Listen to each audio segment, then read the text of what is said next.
अभी पीर के रोज़ दूसरी मीटिंग जो है वो हुई इस्लामाबाद में फेडरल गवर्नमेंट की।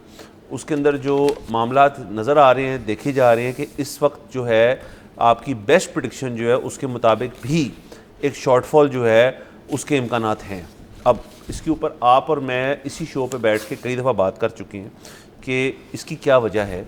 एक तो देखें ये कि आप इस साल का तमाम जो पॉलिसी नुमा सारी चीज़ें हैं कि जी गंदम के साथ काश्तकार के लिए क्या किया आपने, बाकी लोताड़ी का क्या किया, बाकी सब जो भी इंतज़ामिया सारी मौजूद होती है उसके लिए क्या किया।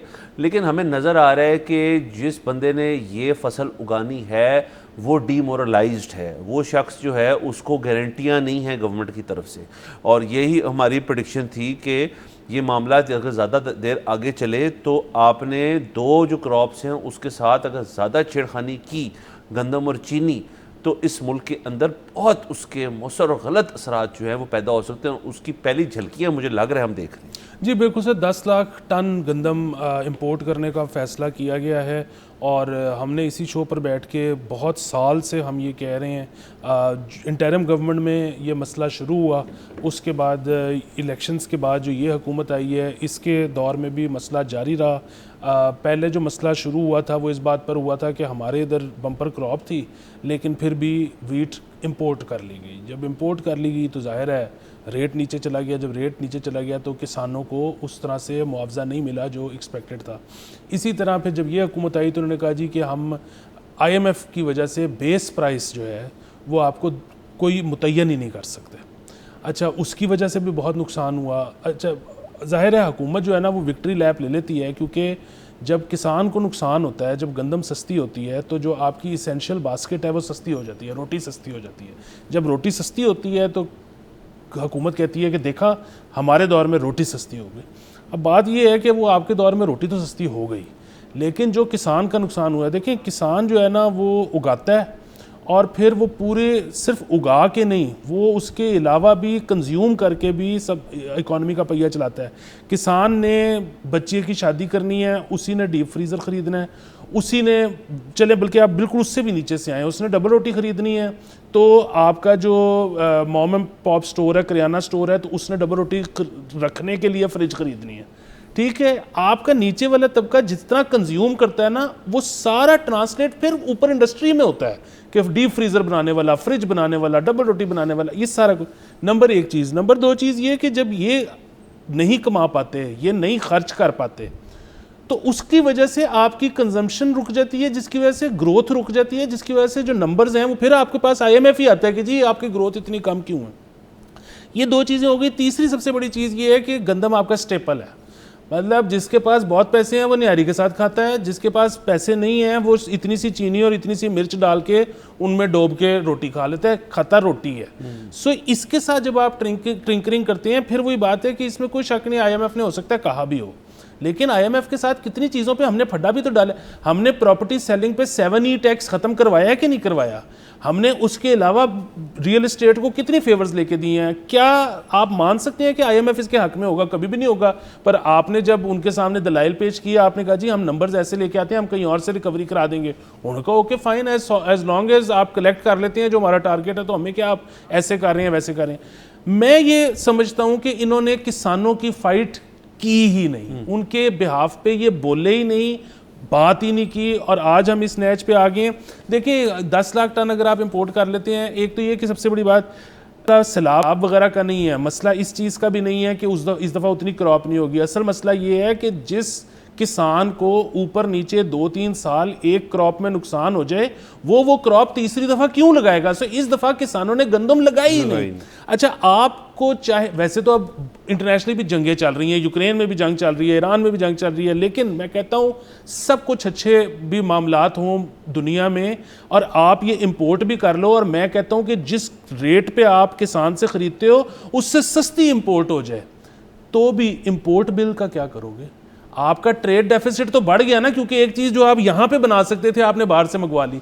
सो ये खुदा का वास्ता, बाकी सब मजाक अपनी जगह, सब कुछ ठीक है, थोड़ा बहुत इधर उधर चलता है, क्रिकेट ग्राउंड भी बन जाते हैं, खैर है, कोई बात नहीं। किसानों के साथ प्लीज़ मत खेलें। वो आपने निशानदेही कर दी उसकी जी। किसान जो है वो डिसहार्टेंड है, उसको अपनी प्राइसिंग का, अपनी सिक्योरिटी का, चीज़ों के लिए ये निज़ाम कैसे होता है कि देखो अपनी ज़मीन थोड़ी ना होती है किसी के पास, सबके पास, मैं जिसके पास होती है वो वहाँ काश्त करते हैं, उसके बाद फौरी तौर पे वो चीज़ बिक जाती है। पिछले साल हमने इसके अंदर भी चेंजेस देखे। जो शख्स जो है वो अपनी छोटी ज़मीन पे उगाता है वो ज़्यादातर उसके अंदर कुछ बेच देता है, कुछ अपने लिए रख लेता है ताकि साल उसका पूरा चल जाए। तो ये इसी तरह की एक इंडस्ट्री जो है, ये प्रॉपर इंडस्ट्री है जो बनी हुई है, जिस तरह शुगर की है वो गंदम की भी है। अब उसके बाद हर बंदे के पास तो स्टोरेज कैपेसिटी भी नहीं है, मतलब यहाँ ज़्यादा बन जाए, साइलोज हो जाए, वो हो जाए, ये ख़राब हो जाती है ये चीज़। तो ये सारा कुछ जो है इसको मद्देनज़र रखते हुए द गवर्नमेंट वो उनको कोई कॉम्प्रिहेंसिव प्लान बनाना पड़ेगा। और सबसे ज़रूरी बात जो हमारी तमाम चीज़ों के मसले पे जिस पे आप और हमेशा जो ज़्यादा डिस्कस करते हैं तो उसकी तय तक यहीं पहुँचते हैं कि जी कंसिस्टेंसी है नहीं है पॉलिसी की। गंदम की पॉलिसी जो है उसके ऊपर जो है हर साल कोई नई बात आती है, तो इस साल भी ये हो रहा है। जी बिल्कुल, देखिए किसान तो जो है ना उसको दबाना सबसे आसान इसीलिए है क्योंकि उसकी जो कमोडिटी है ना वो पेरिशेबल है, तो वो जो है एक चीज़ को होल्ड करके रख नहीं सकता बहुत अरसे क्योंकि वो ख़राब हो जाएगी। इसलिए किसान का तहफ़्फ़ुज़ करना भी हुकूमत की अव्वलीन तरजीह होनी चाहिए, क्योंकि वैसे तो ज़ाहिर है तमाम अवाम जो हैं वो उनका तहफ़्फ़ुज़ यकीनी बनाना चाहिए, लेकिन फिर वही बात है किसान जिस आइटम को लेके बैठा है वो पेरिशेबल है। तीसरी और आखिरी चीज़ ये है कि आपका इंपोर्ट बिल जो मतलब टेक्नोलॉजी और दीगर चीज़ों की वजह से जो ख़राब है उसके अलग, आप एक एग्रेरियन सोसाइटी हैं, चाय की पत्ती से लेके दालों से लेके पाम ऑयल से लेके हर चीज़ आप ऑलरेडी इंपोर्ट कर रहे हो। इसमें अगर आप गंदम भी ऐड कर दोगे तो मुझे बताएं मुल्क ने फिर खुद करना क्या है? गंदम सर, चीनी भी ऐड कर लें थोड़ी थोड़ी इसके अंदर, और बड़ी चीज़ें इसके अंदर ऐड कर लें। इट इज़ कि फिर जब खबर आती है ना सर लगती है कि जी ट्रेड डेफिसिट जो है वो बढ़ गया है, इश्यूज़ हो गए, एक्सपोर्ट जो है वो बहुत कम हो गई, इंपोर्ट बहुत ज़्यादा बढ़ गई है, ज़ाहिर है। और उसके अंदर आप तेल का कंपोनेंट भी डाल दें तो मतलब बिजली हो जाए, खाने की अशिया हो जाएँ और बाकी दीगर चीज़ें हो जाएँ, वो सारा कुछ जो है उसके अंदर जब इंपोर्ट्स ही इंपोर्ट्स चलती रहेंगी तो फिर जो चीज़ें बनती है और एक्सपोर्ट होती है, मतलब मैं तो सिवाय टेक्सटाइल के जो एक बड़ी एक्सपोर्ट है हमारी, उसके अलावा क्या हम फल एक्सपोर्ट करते हैं और क्या है रह के पीछे। मतलब हम इंपोर्ट की हमेशा बात करते हैं, एक्सपोर्ट के ऊपर ये भी कभी सर मैं बैठ के सोचना चाहिए कि जी एक्सपोर्ट को कितनी की चीज़ें हो रही हैं बिल्कुल, और उनको कैसे बढ़ाया जा सकता है। बिल्कुल, यहाँ पे जो है ना विक्ट्री लैप लिए जाते हैं कि जी हिंदुस्तान पे इतना टैरिफ लग गया, पाकिस्तान पे देखें कम टैरिफ लगा है। ओ भाई उस कम टैरिफ का फ़ायदा कैसे उठाना है, हम भेज क्या रहे हैं अमेरिका? सो सबसे पहले जो है ना मतलब अगेन वही बात है, अल्लाह करेगा हम एक दिन बड़े जदीद फ़ोन भी बनाया करेंगे, हम जदीद लैपटॉप्स भी बनाया करेंगे, यहाँ पे क्लाउड कंप्यूटिंग भी होगी, इंशाल्लाह इधर सब कुछ एक दिन होगा। बट वी डोंट नो कि उसमें एक जनरेशन 2 जनरेशन लग सकती हैं। एक एग्रीकल्चर ऐसा काम है, हमारे पुरखे भी करते थे, आज भी होती है, इसको थोड़ा सा पुश करें, ये हमारे लाइफ टाइम में ये आपको रिजल्ट दिखा सकती है। बिल्कुल सर, बिल्कुल अग्रीड सर। सब्सक्राइब करें और बेल दबाएं ताकि कोई खबर रह न जाए।